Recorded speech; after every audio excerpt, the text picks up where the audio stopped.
I went to a party, Mom. I remember what you said.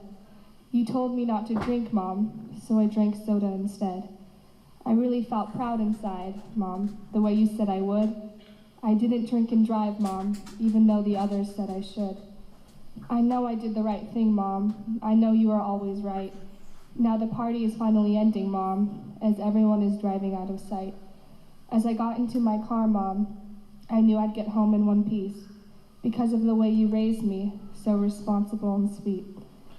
I started to drive away, Mom, but as I pulled out into the road, the other car didn't see me, Mom, and hit me like a load.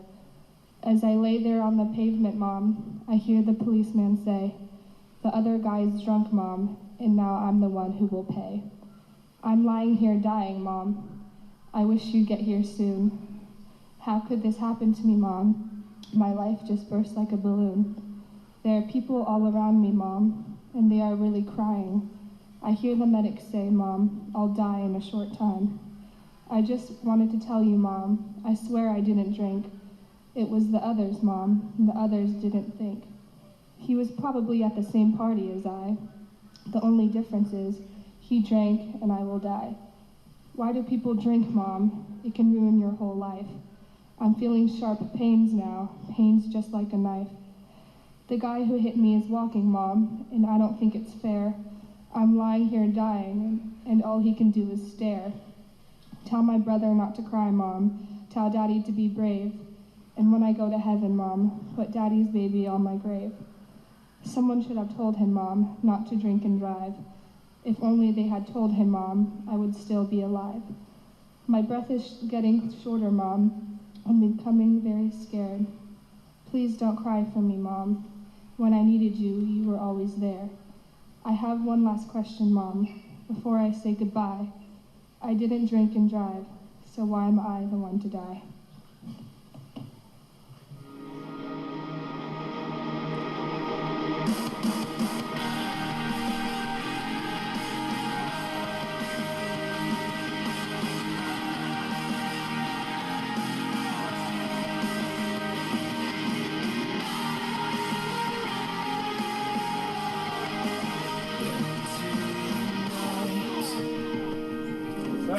Hey! Oh, don't feel like going to class right now, you know. I did not study for my test, so I'm just not gonna go to third period. Yeah. I don't know, that's risky. I can't just skip class like that.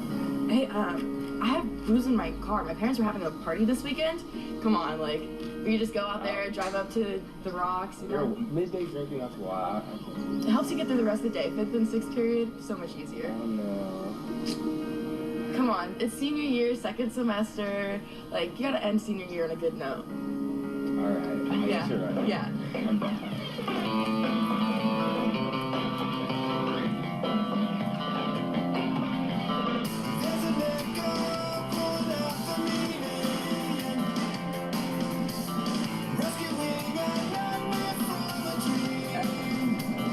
What if we get caught for this? I'm not going to school. Can't go to college. It's fine, honestly. I'm freaking out. I gotta just relax. Senior year. Yeah, 2nd semester, you got, might as well do it now. Like, honestly, better to do it now than, like, freshman year. Yeah, sure. Taking that in. No, you're chilling.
athletes here, how can we maybe get them before the game? What time should we go? I can get some passes from this Ross right now, and then we can go, but I really need to go to the bathroom first. Okay, so should we just meet in the front? Yeah. Okay. We can get snacks at my house. Yeah. Just meet at the front of the school. I'll meet you at the front. Okay.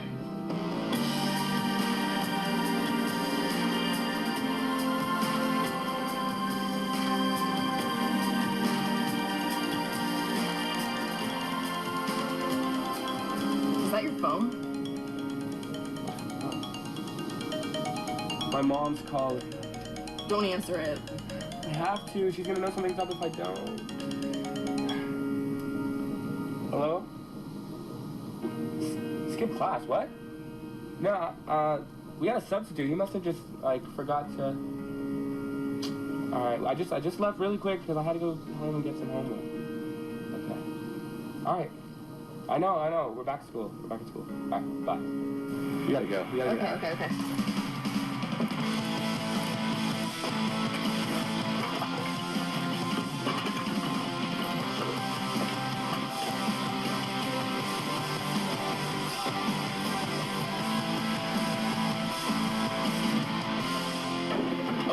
You cannot drive. I'm fine. No way. You drink way more than me, and I'm so much bigger than you.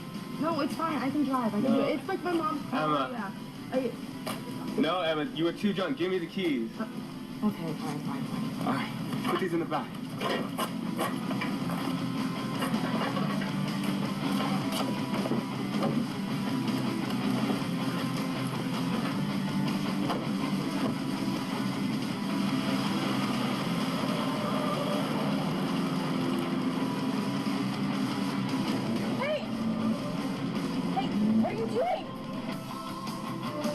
Hey, I'm excited. It's good snacks before the game. Hey, what are you doing? Stop! Stop, please,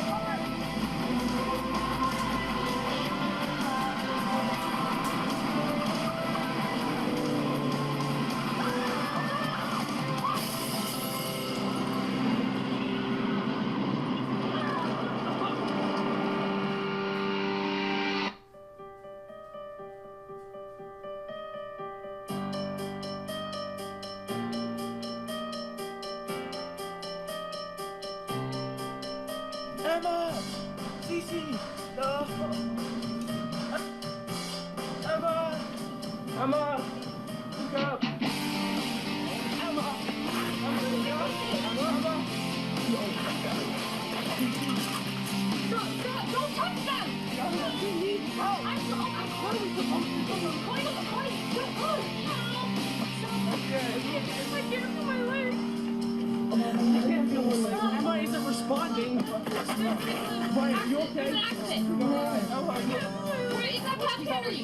Are you on one here in your vista? Yes! Okay, how many vehicles are Why are involved? you here? How many vehicles are involved? There's two vehicles. It's black. Does it look like anybody's hurt? Yes, there's two. Okay, what's your name? I think one's dead. 87 Boy City Go 1179 at Private High School. 6702 Watermere crossing Mar Vista.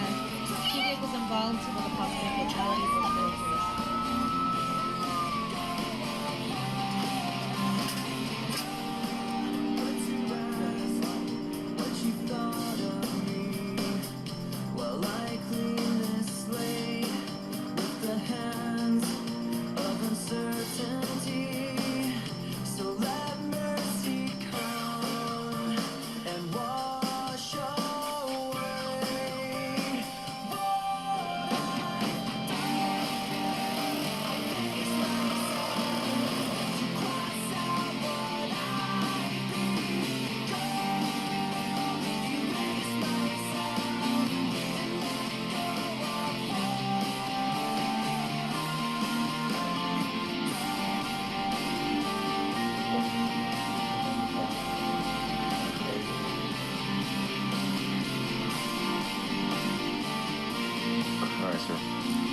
You are being placed under arrest for suspicion of DUI, okay? San Diego Robert Ford.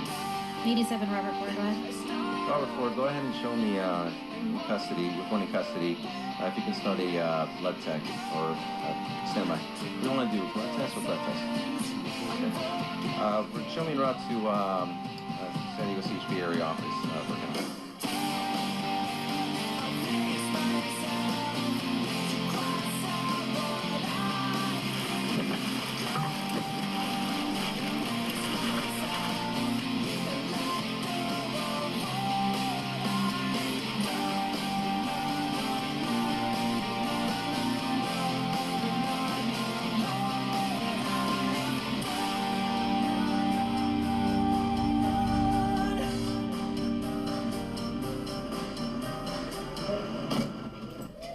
Hi there. Hi. Can you hear me? My name's Alex. I'm an EMT. Hi. You okay? Okay, love. Can you tell me what your name is? Madison James. Madison. Okay. I know you're really afraid right now. You're all right. You're in the back of an ambulance. We're going to be taking you over to Sharp Chula Vista Hospital, okay? My name's Alex. Just try and stay calm, okay? All right. You can't feel anything below your waist? No. Okay. All right. Stay calm for me, sweetheart. You're all right, okay? Emma, can you hear me? She's right there, love, okay? I want you to focus on you right now, okay? We're gonna get you to the hospital. This is AMR, Unit 9595. We're coming to you with 2 female patients, both 18 years of age. One has no vitals and is unresponsive. The other patient, vitals are abnormal. She's complaining of paralysis from the waist down. We have an ETA in about 10 minutes. We'll see if we can get there. And I'm hearing what you say, but I just can't make you sound. All right, we've got an 18-year-old female patient. She was restrained in the car, but is complaining of paralysis from the waist down. Vitals are very abnormal. Blood pressure is 180 over 76. Heart rate's 120. Hi, how you doing, ma'am? I'm Dr. McGee. I'm MJ. Hi, I'm going to be taking care of you here. I understand you don't have any sensation in your legs? No. Okay. I'm just going to do a quick exam. Can you feel this right here? No. Can you feel this over here? No. Can you move your right leg for me? No. Can you lift your left leg up? No. Okay. Can you feel this? Can you Yeah. feel your arm? Okay. Yeah. Okay, can you feel here? No. Okay. Okay, so we have decreased sensation in the lower extremities bilaterally. We have no motor strength in the lower extremities bilaterally. I'm concerned for a fracture in the spinal cord. We're gonna go ahead and get you to the CT scan right away. Are her parents here? Yes. Hi, I'm Dr. McGee. I'm Stephanie. Nice to meet you. So, as I'm sure you're aware, she was in a major motor vehicle accident, and she's not able to feel anything in her legs. So I suspect that she likely sustained severe injury to her spinal cord. We're still waiting for the results from the CT scan, but she's stable, she's awake, but I do suspect severe spinal cord injury. Now, she's in the room right now. Would you like to come speak with her? Yeah.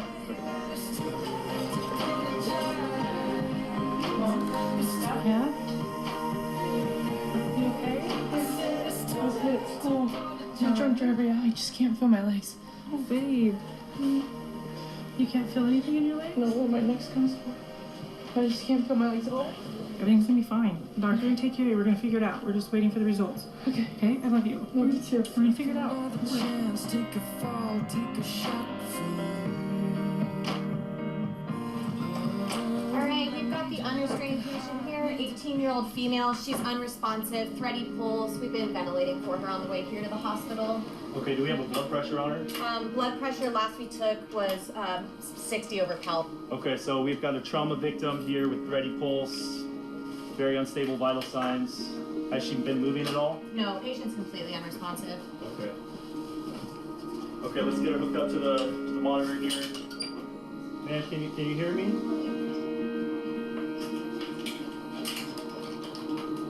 Okay, no movement in the extremities, no respirations, no pulse. I suspect she was probably gone before she got here.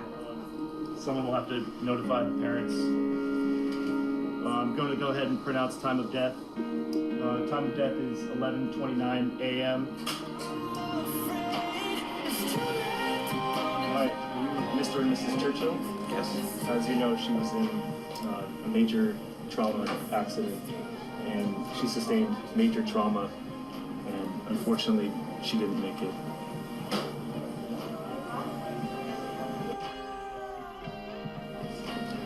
We have her over here in the room.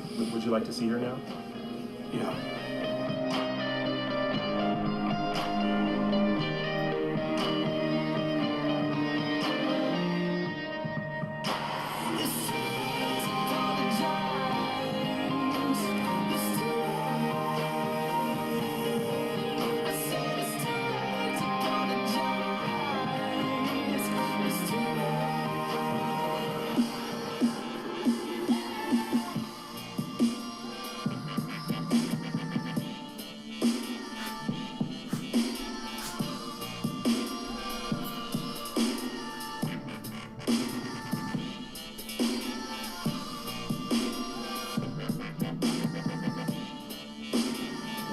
Go.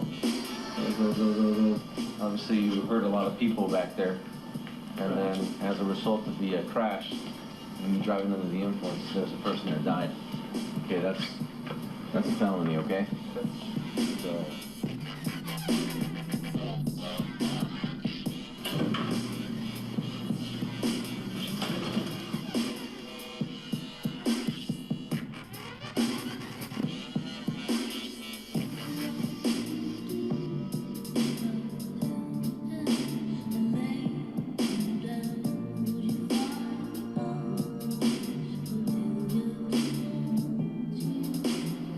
To see a kid with such a bright future, or any kid, and no parent should ever have to go through this. And Cristiano had such a big heart and always wanted everyone around her to be the best that she could be. She inspired people.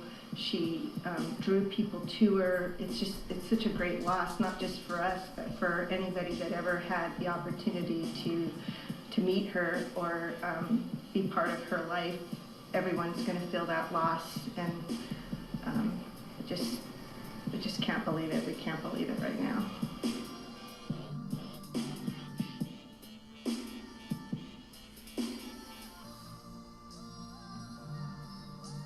Everyone rise, please. In the presence of the flag of our country, emblem of the Constitution, and remember the principles for which it stands. Department 14 of the Superior Court of the State of California in and for the County of San Diego is now in session. The Honorable Frank L. Burchett, Judge presiding. Please be seated and come to order. Good morning. Morning, Your Honor.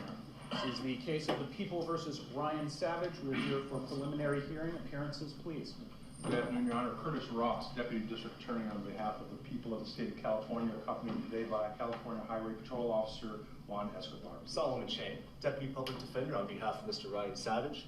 Mr. Savage is present before the court in custody. And one of the vehicles that the defendant was in that was unconscious. And another party, the other vehicle, pretty bloodied, and she mentioned that she couldn't feel her legs.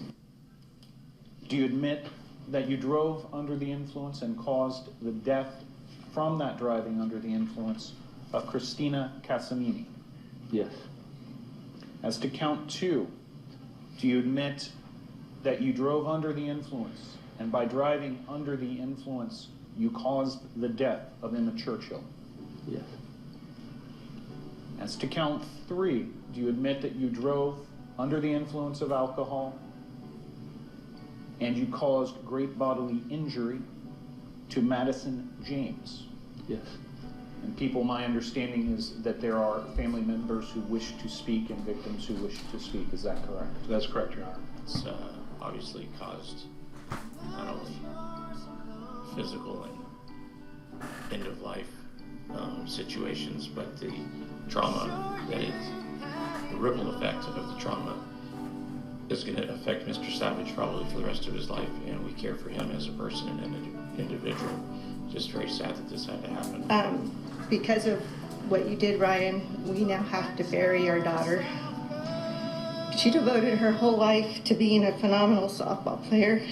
She realized her dream of getting a scholarship to play for LSU, a top-rated softball program.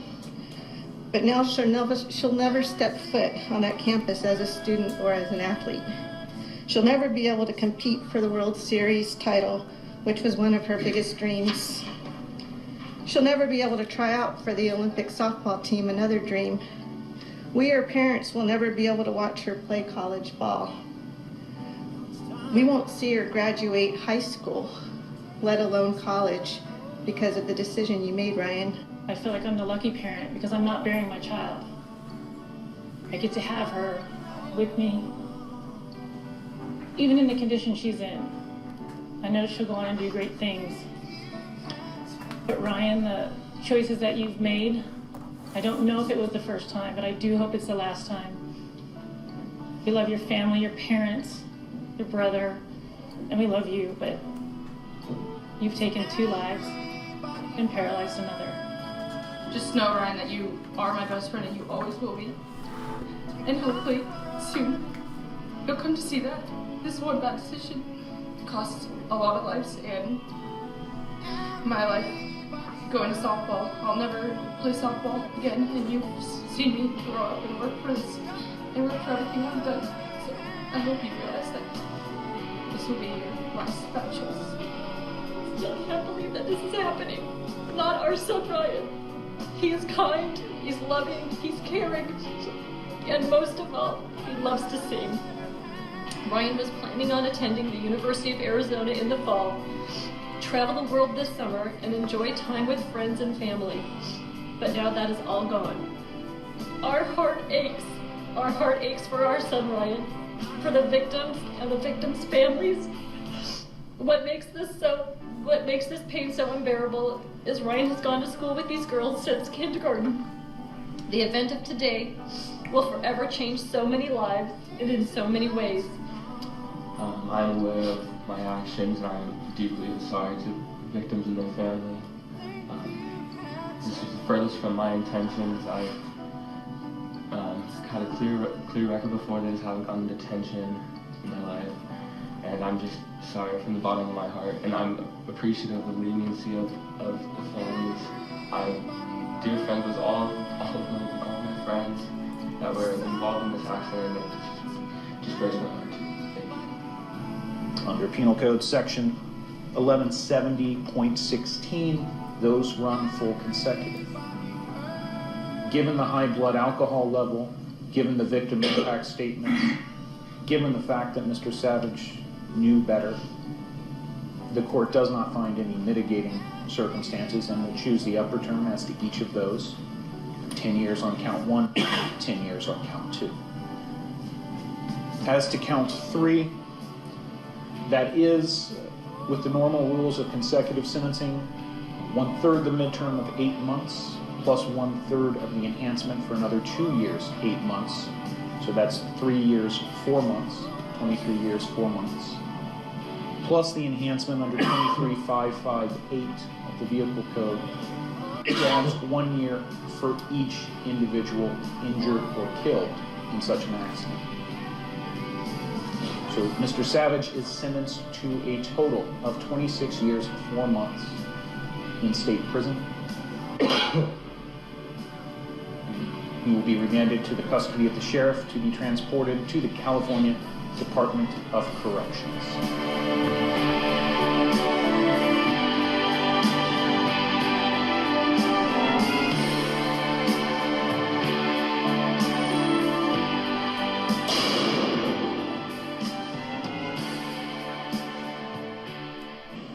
From Sharpeville Vista Medical Center, Jeremiah Martinez, who is a respiratory specialist.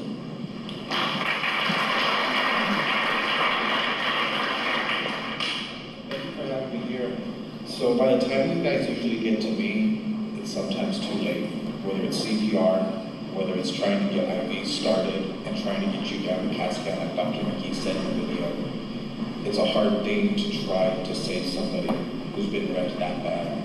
This is an opportunity that you have to really use it, to sink it into your head.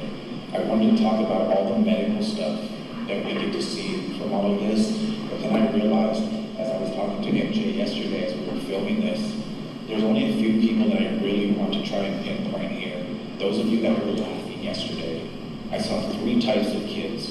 When we walked into those rooms, the officers read the obituaries, and the Grim Reaper took the students out of class. I saw the serious ones, the ones that understood what it was about.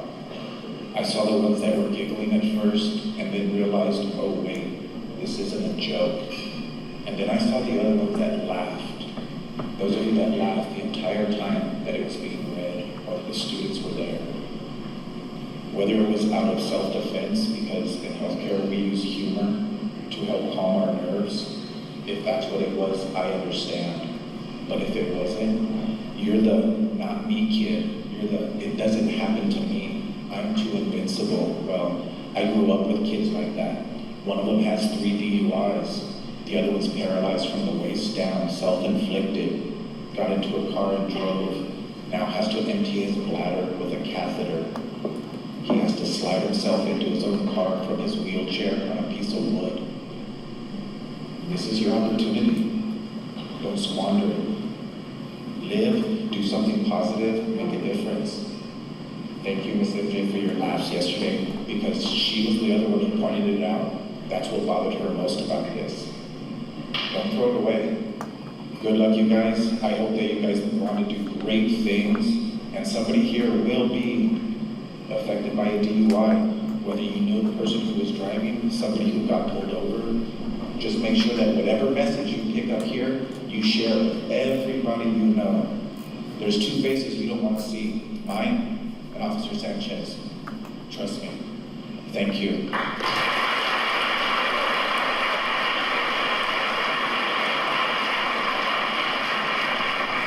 Thank you, Jordan.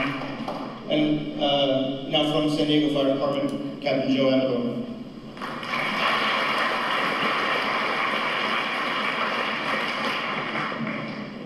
Morning. Pretty powerful stuff. And everyone here that came before me is not joking. This is serious business. And I'm no different. I get to see a lot of the badness out there in the streets. The truth is, after 25 years of being in the fire department, I've had my opportunity to see a lot of stuff. And what you see today, what you saw yesterday with the fire department coming on scene, being the first responders, it's pretty impactful. I hope you remember it. I hope it ingrains in your head, because I got 25 years worth of ingrained memories. And I'll tell you what, we love doing this job. We love coming to help. But the worst part about this job, and every uniform member can back me up on this. The hardest thing about this job is dealing with something where we can't help. We're helpless. The fact is, a drunk driving accident is not an accident. Let's be real. It's not called an accident. Accidents are things that are unavoidable. Drunk driving, driving impaired, that's avoidable. That's why we're here today, to tell you young kids that, you know, you're not invincible. This is not a joke. And that really bothered me to hear that there's people out there laughing, joshing, conniving, because you're right, those are the ones that we're going to scrape up off the road. Like a couple years ago, the 3 teenagers that we scraped up off the 15 freeway on Ocean View because they were ditching school, trying to get off the off-ramp. A little too late, drove underneath the semi-truck. Like a couple of months ago, the family that got burned alive in their minivan after getting hit by a drunk driver in Spring Valley. Maybe we heard about that one. I love my job, but I'll tell you what, the hardest thing involved with is not being able to help. Not being able to help. You know, how many times have we seen, and Officer Sanchez, you can prove me on this, driving up on a scene, you got a bloody hand reaching out saying, help me, help me. Or looking at the fear and desperation in the eyes of someone who's saying, help me, that's trapped, and their car's wrapped around a telephone pole. Driving in the ambulance to the emergency room, mom and dad there saying, help my kid. It's hard to say, we tried, but we just can't. That's the hardest thing. So it impacts everybody. Somebody mentioned the word ripple effect. It's a ripple effect, ladies and gentlemen. Family, friends, firefighters, police officers, all the first responders, it affects us too. They call us superheroes or whatever, we're not superheroes. Every man in uniform will tell you that we're human, and it hurts us too. So please, take everything you heard here, take it to heart. It's not a joke. These things really happen. The truth of the matter is it's going to happen tonight and the night after that. Please don't let that be you. Thank you for having me. Be safe.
the last thing I'd like to share with you is I get to spend time when we do these programs. We get to go out to retreats, and I got to spend time with this group that's behind me.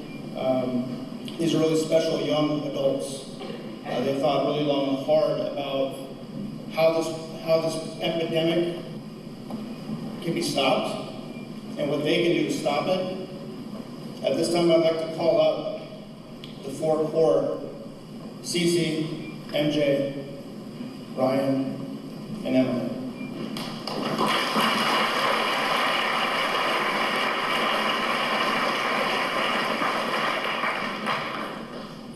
Last night, we decided as a group at our retreat not to drink and drive.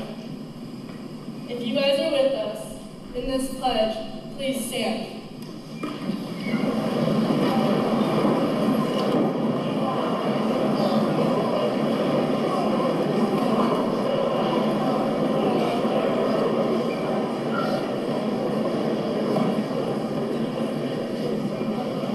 Thank you all for coming. Please be careful on your way out and be safe.